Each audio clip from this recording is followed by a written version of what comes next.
প্রথম দফা লোকসভা নির্বাচনের 4 দিন আগে নির্বাচনী ইশতেহার প্রকাশ করল বিজেপি। রবিবার দিল্লির সদর দপ্তরে ইশতেহার প্রকাশের অনুষ্ঠানে উপস্থিত হয়েছেন প্রধানমন্ত্রী নরেন্দ্র মোদী, অমিত শাহ, রাজনাথ সিং, জেপি নাড্ডা, নির্মলা সীতারমণ। সংকল্পপত্র নামের ইশতেহার প্রকাশ করেছে বিজেপি। জেপি নাড্ডা বলেন, প্রধানমন্ত্রী মোদীর লক্ষ্য সবকা সাথ সবকা বিকাশ। মোদীর সরকার হলো গরিবের সরকার। প্রধানমন্ত্রীর হাত ধরে 10 বছর ধরে দেশ অগ্রগতি হয়েছে।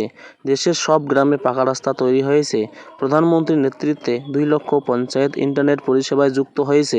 80 কোটি মানুষ খাদ্য নিরাপত্তার আওতায় এসেছে। 25 কোটি মানুষ দরিদ্র সীমার উপরে উঠে এসেছেন। ভারতে এখন গরিব মানুষের সংখ্যা 1% নিচে।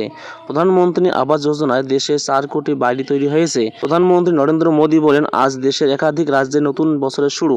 নবরাত্রির 6ষ্ঠ দিন মা কাত্যায়নী পূজিত হন, আর মা কাত্যায়নী 2 হাতেই পদ্ম ধরে থাকেন।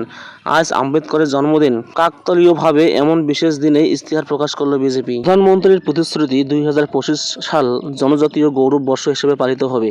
আগামী 5 বছরও বিনামূল্যে রেশন পরিষেবা জারি থাকবে। বন ঔষধি সেন্টারে ওষুধের দাম 80% ছাড় পাওয়া যাবে। আয়ুষ্মান ভারত প্রকল্পে 5 লক্ষ টাকা অবধি বিনামূল্যে চিকিৎসা ব্যবস্থা চালু থাকবে।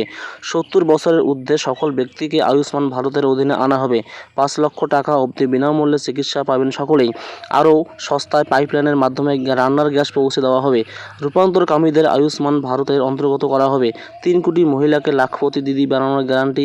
10 কোটি তরুণকে আইটি শিক্ষাদান, স্বাস্থ্য, রিটেলের কাজের জন্য প্রশিক্ষণ দেওয়া হবে। পিএম কিষাণ সম্মান নিধিতে 10 কোটি কৃষক বিশেষ সুবিধা পাবেন।